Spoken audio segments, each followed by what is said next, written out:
Good morning বন্ধুরা। আজকের সারাদিনের এই ভ্লগটাতে তোমাদের সবাইকে অনেক অনেক স্বাগত জানাই। আজ হলো শুক্রবার, তো সকালটা বেশ মেঘলা করে রয়েছে। আর এই সপ্তাহে তো মিমোর স্কুলটা খুলে গিয়েছে, তো আজ ওর স্কুলের এই সপ্তাহের শেষ দিন, তাই ওকে স্কুলে পাঠিয়ে দিয়েছি। এই মাস থেকে মিমোর ইউনিট টেস্ট শুরু হবে এই মাসের শেষে, তাই জন্য এখন ওদের খুব একটা স্কুলটা বাদ দেওয়াটা ঠিক হবে না, তাই বৃষ্টি কম থাকলে আমি ওকে পাঠিয়ে দিই। তো আজ সকাল থেকে একটু মেঘলা করে রয়েছে। মিমোকে স্কুলে পাঠিয়ে দিয়ে এক কাপ চা খেলাম, তারপর লেগে পড়েছি আমার সারাদিনকার কাজে।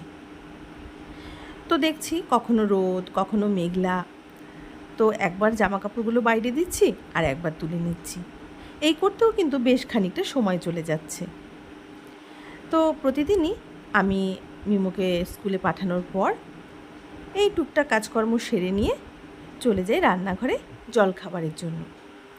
তো আমি প্রথমেই চা খেয়ে নিয়ে বিছানাগুলোকে একটু গুছিয়ে নিচ্ছি, আর সেই সঙ্গে ওই যে বললাম জামা কাপড়গুলো কখনো তুলছি কখনো মেলছি, এই একটা খেলা খেলছি নিজের সঙ্গে। তো যাই হোক, এখানে ভেতরের ঘরে বিছানাটা এখন আমি পরিষ্কার করছি। আমার বাড়িতে ছোট বড় মিলিয়ে 3খানা বিছানা, মানে সামনে বসার ঘরে একটা ডিভান মতন রয়েছে, মানে ওটাকে সিঙ্গেল বেডও বলা যায়, ওখানে একটা মানুষ ঘুমোতে পারে। আর মিডলের রুমটাতে একটা ডাবল বেড রয়েছে, আর ভেতরের রুমটাতে যেখানে আমরা 3জন মানে রাতে ঘুমাই, সেটাতে যে বেডটা সেটা একটু বড় মাপের। ওই মিমো ছোট থাকতে এই খাটটা, মানে মিমো হওয়ার আগেই আমি এই খাটটা নিয়েছি, তো একটু বড় সড়ো হওয়াতে মানে বাচ্চা থাকলেও অসুবিধে হয় না। তো এখন এই ঘরের বিছানাটা পরিষ্কার করেই আমি চলে যাব রান্নাঘরে। ওইদিকে মিমোর পাপাকে জলখাবারটা আমি 11টার মধ্যে পাঠানোর চেষ্টা করি, মানে 11টার মধ্যে আমার হয়ে যায়, কিন্তু কখনো কখনো নিতে আসতে একটু দেরি করে ফেলে। তো আজকে খুব বেশি ঝামেলার কিছু করছি না, মানে ও সকালবেলা রুটিটা খায়, তবে 2-1 দিন একটু ভাত খেতে চায়, তাই জন্য রাতের ভাত রয়েছে, তো সেই ভাতটাই আমি একটু মাইক্রোওভেনে গরম করে নিচ্ছি। আর এদিকে একটু ডাল করে নিয়েছি, আর সঙ্গে একটা অমলেট ভেজে দেব। তো ভাত মোটামুটি গরম হয়ে গেছে, ভাতটাকে নামিয়ে এখন আমি অমলেটটা ভেজে ওর পাপার খাবারটা প্যাক করে দেব, কারণ ও জলখাবার খেয়ে একটু কাজ করে তারপর আবার মিমোকে স্কুল থেকে আনতে যাবে। তো আজ ভেবেছি টুকটাক জামা কাপড় একটু ধুয়ে দেব, ওই হালকা হালকা রোদ দেখতে পাচ্ছি, কখনো কখনো আবার যদিও কালো হয়ে আসছে মেঘটা। তো এদিকে ডিমের অমলেট করে আমি ওর বাবার খাবারটা প্যাক করে নিয়েছি। আর যেহেতু বৃষ্টির মেঘটা মাঝে মাঝে হচ্ছে, তাই ভাবলাম মিমোর রেনকোটটা ওর খাবারের ব্যাগে দিয়ে দিই, তাহলে মিমোকে আনতে গেলে মানে বৃষ্টিতে কোনো অসুবিধায় পড়তে হবে না। তাই জন্য ওই জলখাবারের ব্যাগে মিমোর রেনকোটটাকে আজকে দিয়ে দিলাম। অন্য দিন স্কুলের ব্যাগেই আমি দিয়ে দিই, আজ মিস্টেক হয়ে গেছে।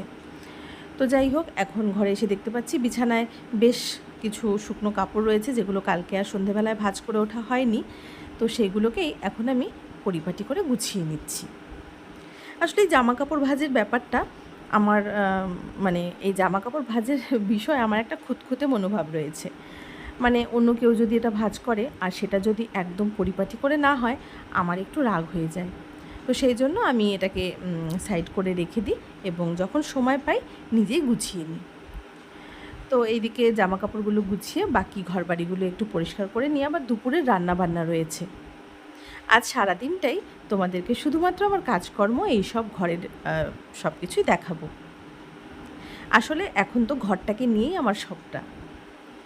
একটা সময় বিয়ের পরেও আমি বেশ কিছুদিন জব করেছি, তো ওই যে পরিস্থিতিটা করোনার মানে যে একটা পরিস্থিতি তৈরি হয়েছিল, সেই সময় ওই যে মানে সংসারের মধ্যে পড়ে গিয়েছি।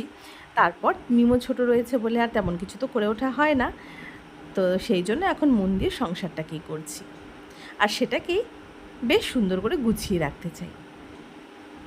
তবে হ্যাঁ, একটা কথা কিন্তু আছে, সংসারটাকে শুধুমাত্র বাইরে থেকে গুছিয়ে রাখলেই কিন্তু হয় না, সেটাকে ভেতর থেকেও বেশ একটু মজবুত করতে হয়, আর সেটা আসে কিন্তু স্বামী স্ত্রীর সুসম্পর্কের মাধ্যমে।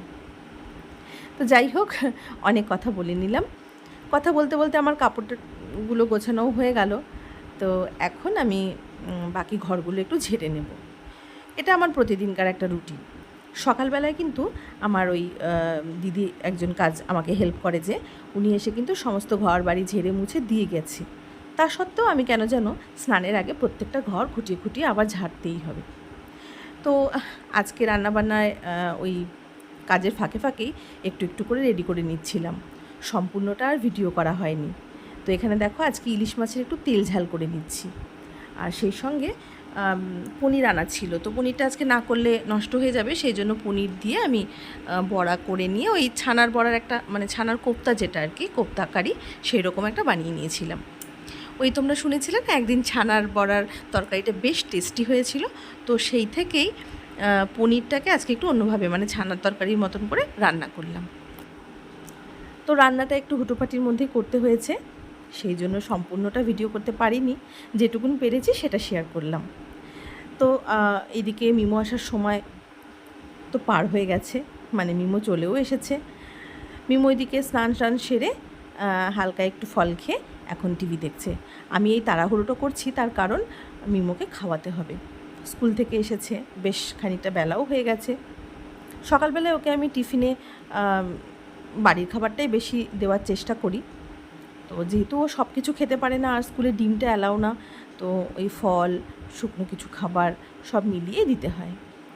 তো সেগুলো খেতে একটু খিদে পেয়ে যায়। আর যদিও একটা ভালো অভ্যেস করেছি যে ঘুম থেকে উঠে ও হালকা একটু কিছু খেয়ে তারপর স্কুলে যায়।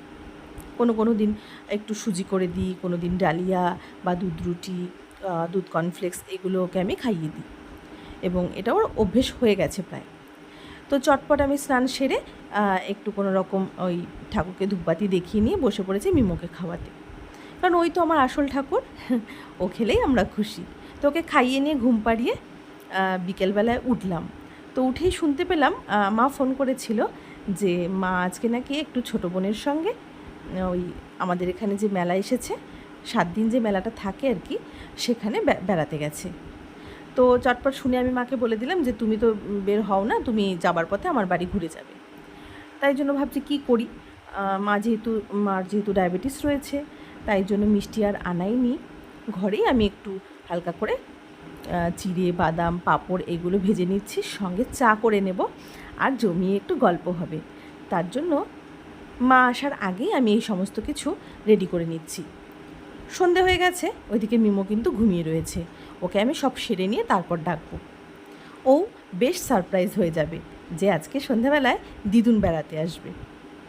আসলে মা সব সময় বাইরে বেরোতে পারে না, তাই জন্য আজকে ছোটো বোন মাকে বলেছে যে ওই রথের মেলার যে পুজোটা, মেলাটা ঘুরিয়ে নিয়ে আসবে।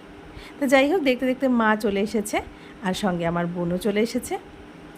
তো ওরা এখানে এসে একটু রেস্ট করছে, আমি ওইদিকে চাটা বসিয়ে রেখেছিলাম, চাটা নিয়ে চিড়ে ভাজা নিয়ে এইবার জমিয়ে আড্ডা হবে।